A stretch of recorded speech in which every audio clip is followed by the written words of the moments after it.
नमस्ते बच्चों, DG school में आप सभी का स्वागत है। आज इस कक्षा में हम लोग जानने का प्रयास करेंगे कि समाज में कौन सी ऐसी बुराइयां व्याप्त हैं, कौन सी ऐसी समस्याएं हैं जो खास करके बच्चों को परेशान करती हैं, बच्चों के जीवन में बुरा असर डालती हैं। इनमें से निश्चित रूप से सबसे पहला अगर जो है कि बच्चों को जूझना पड़ता है पहले कंडीशन में, तो वो अच्छे और बुरे स्पर्श से जूझना पड़ता है समाज में। अपने परिवार, पास पड़ोस या समाज में बहुत सारे ऐसे व्यक्ति हैं जो अनैतिक रूप से जो है कि व्यवहार करते हुए बच्चों को जो है भावनात्मक रूप से प्रभावित करते हैं, जिसका असर उनके जीवन में दीर्घकालीन रूप में पड़ता है। तो हमें आज इस क्लास में हम लोग ये जानने का प्रयास करेंगे कि अच्छे और बुरे स्पर्श क्या होते हैं, बाल छेड़खानी क्या है, कैसे इससे बच सकते हैं, कौन-कौन से प्रावधान हैं, कानूनी प्रावधान है या बाल शोषण क्या है। अच्छे और बुरे स्पर्श के विषय में हम लोग पहले इस चित्र के माध्यम से देखने के प्रयास करेंगे कि good touch and bad touch में क्या फ़र्क है। जो यहाँ पर ग्रीन सिंबल्स, ग्रीन टिक चिन्ह है और रेड से जो दर्शाया गया है चिन्ह, रेड चिन्ह वाला जो है बैड टच है, बल्कि गुड टच जो है ग्रीन साइन वाला है। ग्रीन कलर से जो है कलर है, इसमें देखने का प्रयास करें हम लोग। इसके बाद वाले चित्र में हम लोग देखें, इसमें भी दिखाया गया है कि जो बैंगनी कलर का जो से दर्शाया गया है जिन अंगों को, वो उनको स्पर्श करना अच्छे स्पर्श में आता है। नारंगी कलर से जो दिखाया गया है वो बुरे स्पर्श हैं, और जो लाल रंग से दिखाया गया है वो बहुत ही बुरे स्पर्श के रूप में है। अच्छा स्पर्श क्या होता है? What is good touch? एक स्पर्श जिससे आपको खुशी मिलती हो, प्यार मिलता हो, आप सुरक्षित महसूस करते हो, इसको जो हम लोग अच्छा स्पर्श कहते हैं। जैसे प्रियजनों से गले लगना और उनको चुम्बन लेना, ये अच्छा जो है कि स्पर्श है। खेलते समय दोस्तों से हाथ पकड़ना अच्छा महसूस होता है। कौन से स्पर्श हमें नहीं करना चाहिए, किस शरीर के कौन से भाग में स्पर्श नहीं करना चाहिए? नो टच जोन क्या क्या है? मुंह है, चेस्ट है, छाती, पैर के बीच का भाग और नितंब, इनको जो है कि नहीं छूना चाहिए। ये हमारे निजी अंग हैं। आपके माता पिता या डॉक्टर के अलावा शरीर के निजी भाग को किसी को भी स्पर्श नहीं करना चाहिए और ना ही इसको दिखलाना चाहिए। कोई भी आपको आपके निजी भाग नहीं दिखा सकता। कब जो है गुदगुदी बुरा स्पर्श बन जाती है, इस पर हम लोग जो है कि आपकी किताब में से फोटो लिया गया है। गुदगुदी जब बहुत देर तक हो, गुदगुदी जोर जोर से हो, गुदगुदी से चोट पहुंचे, आप रोने लगें, आपको सांस लेने में तकलीफ हो, आपके गुप्त अंगों पर गुदगुदी हो, अजनबी लोग जैसे कि बस अटेंडेंट, बस चालक और लिफ्ट मैन द्वारा गुदगुदी करना, ये बुरा स्पर्श के उदाहरण है। इस चित्र में हम लोग देखें कि जब कोई आपसे बुरा स्पर्श करता है, जब आपको कोई, तो हमें क्या करना चाहिए, किसे बतलाना चाहिए? चित्र में के माध्यम से जो है कि हमें किन किन को बतलाना चाहिए, ये संकेत है माता पिता को, दादा दादी को, अपने अध्यापक को और दूसरे ऐसे विश्वास करने लायक अपने से उम्र में बड़े लोगों को निश्चित रूप से इस पर बात करनी चाहिए। कभी कभी जो है हमें बुरा एहसास देता है, जैसे कि दुख, डर, प्यार का एहसास नहीं होता, अपमान नहीं लगता, ये सब जो है हमें बुरा एहसास है। बुरा स्पर्श क्या है? जब कोई मुझे चोट पहुंचाता है तब वह बुरा स्पर्श होता है। जैसे कि मैं नहीं जानता और जिसका स्पर्श या छूना मुझे पसंद नहीं हो, ये बुरा स्पर्श है। शरीर के जिन अंग को दूसरे से स्पर्श करवाना मुझे पसंद नहीं हो, ये भी बुरा स्पर्श है। इस पर चर्चा किया जा सकता है। आपके विचार क्या हैं? आप अपने विचारों को अपने अध्यापक, अपने प्रियजन और अपने माता-पिता के साथ ज़रूर चर्चा करेंगे। अच्छा स्पर्श क्या है? जब कोई हमें गले लगाता हो या पूछता हो कि आप कैसे हैं? हम लोग मिलते हैं ना कि दोस्तों से, तो गले लगते हैं और पूछते हैं कि हेलो यार कैसे हो? That is good touch. और आप इसके बारे में भी क्या सोचते हैं, इस पर भी जो है ज़रूर जो है बतलाएँगे और चर्चा करेंगे। बुरा स्पर्श ऐसे स्पर्श जो आपको असहज बनाते हैं और आप बुरा महसूस करते हैं और आप इसे रोकना चाहते हैं। समझाने के लिए कुछ उदाहरणों का उपयोग करें। यह एक बुरा स्पर्श है यदि आपको चोट लगती है। यदि आप स्पर्श नहीं करना चाहते हैं, अगर आपको कोई आपके निजी भागों को बिना कारण छूता हो, यदि कोई आपको छूता है और आपको किसी को नहीं बतलाने को कहता है, तो ये भी बुरा स्पर्श है। अगर इस तरह की कोई घटना आपके साथ घटित होती है, तो चाइल्ड लाइन 1098-1098 पर आप दिन या रात किसी भी समय कॉल कर सकते हो। बच्चों को अच्छा स्पर्श और बुरा स्पर्श के बारे में शिक्षित करने के लिए सही उम्र क्या है? जब जागे तब सवेरा। अगर आप नहीं जानते हैं तो अभी से जानिए कि अच्छा और बुरा टच क्या है।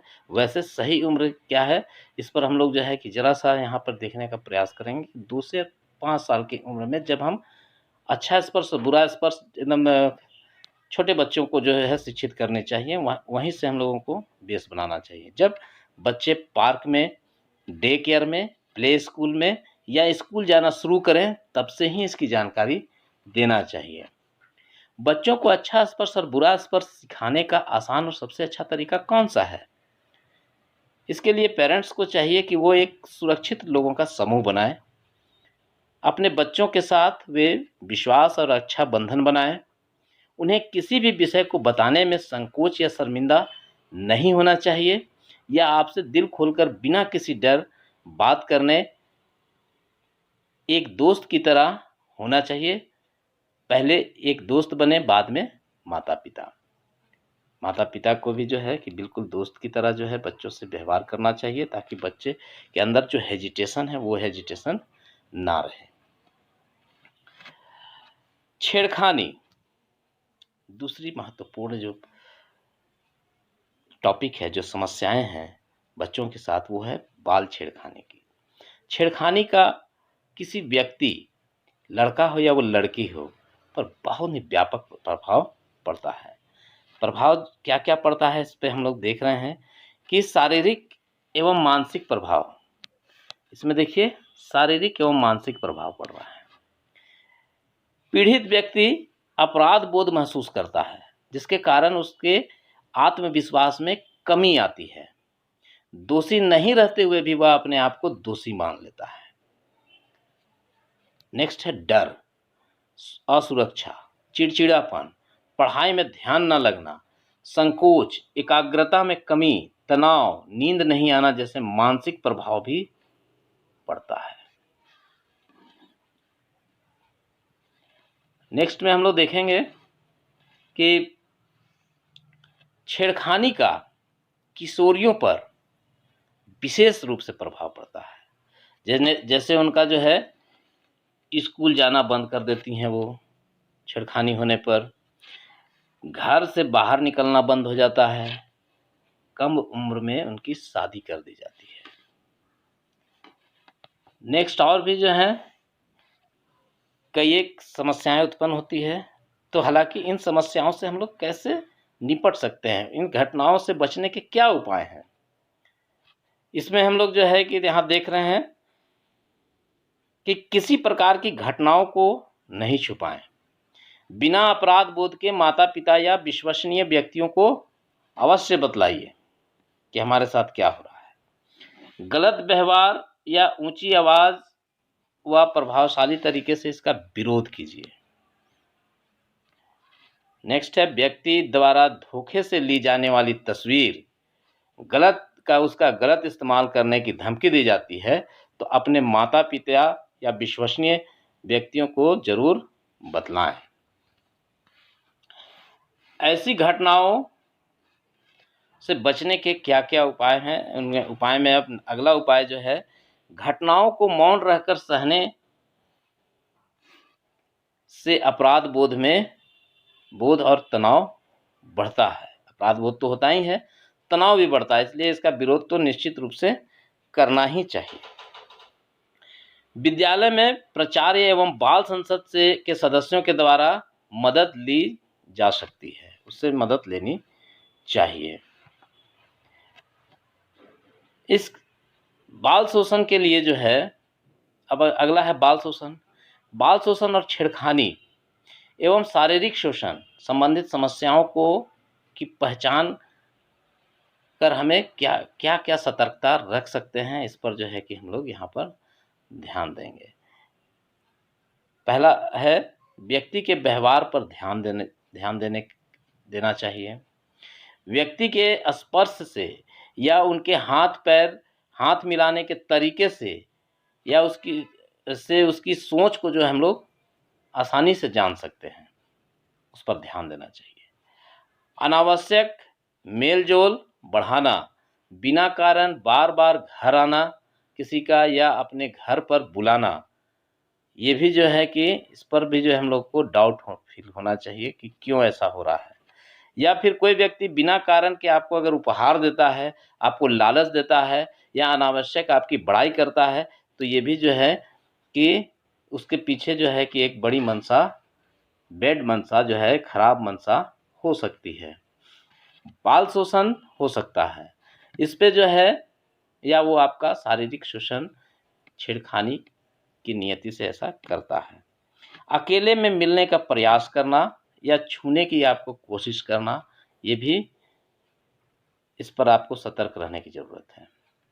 ज़रूरत से ज़्यादा अगर कोई आपको सहानुभूति दिखाता है, तो ये भी जो है बाल शोषण का हो सकता है, या फिर उसकी मंशा गलत हो सकती है। अकेला देखकर आपके आसपास जो है चक्कर अगर कोई काटता है, ये भी जो है, इस पर भी ध्यान देना चाहिए। मौका देखकर अगर कोई अभद्र व्यवहार या अश्लील बातें करता हो, तो इस पर भी सतर्क रहने की आवश्यकता है। अब जो है कि इससे संबंधित कानून क्या है? बाल शोषण, छेड़खानी एवं शारीरिक शोषण संबंधित कानून के विषय में जो है कि हम लोग यहाँ पर देखेंगे कि भारतीय कानून के तहत छेड़खानी की घटना होने पर दोषी व्यक्ति को पहले तो 3 महीने की सजा होती है। 3 महीने की सजा होती है। दूसरा है, किसी महिला या लड़की को अश्लील तस्वीर, किताब या पर्ची दिखलाने वाले व्यक्ति को पहली बार दोषी अगर पाया जाता है, दोष सिद्ध होता है, तो उसको सश्रम कारावास की सजा और 2000 रुपया जुर्माना, इसका सजा है। अगर वो अपराध को पुनः फिर दोहराता है ना, तो उसको 5 साल का कारावास और 5000 रुपये का जुर्माना देना पड़ता है। तीसरा है, भारतीय दंड संहिता की धारा 294 के तहत सार्वजनिक जगहों पर अश्लील हरकत करने, अश्लील गाने सुनाने, अभद्र संकेत या तीखी टिप्पणियां करने वाले व्यक्ति को 1 वर्ष का कारावास या जुर्माना दोनों हो सकते हैं। नेक्स्ट है बाल शोषण। नेक्स्ट जो है कि इसी पर और कानून क्या है कि अगला कानून आईटी संशोधन का आईटी कानून 2009 की धारा 66A के तहत यदि कोई व्यक्ति सोशल नेटवर्किंग वेबसाइट, ईमेल के जरिए बच्चों या महिलाओं को तंग करने, धमकाने की कोशिश करता है, तो उसे 3 साल की सजा या जुर्माना हो सकता है। अगला है, भारतीय दंड संहिता 509 के अंतर्गत किसी महिला या लड़की को अपमानित करने के लिए कोई अभद्र बात बोलता है, तो उसे अपराध के दायरे में रखकर दंड दिया जाता है। नेक्स्ट है, लैंगिक अपराध से बालकों के संरक्षण हेतु अधिनियम 2012 के तहत सजा और जुर्माना का प्रावधान है। आईटी संशोधन 2009 की धारा 66A के तहत, ये तो हमने देखा।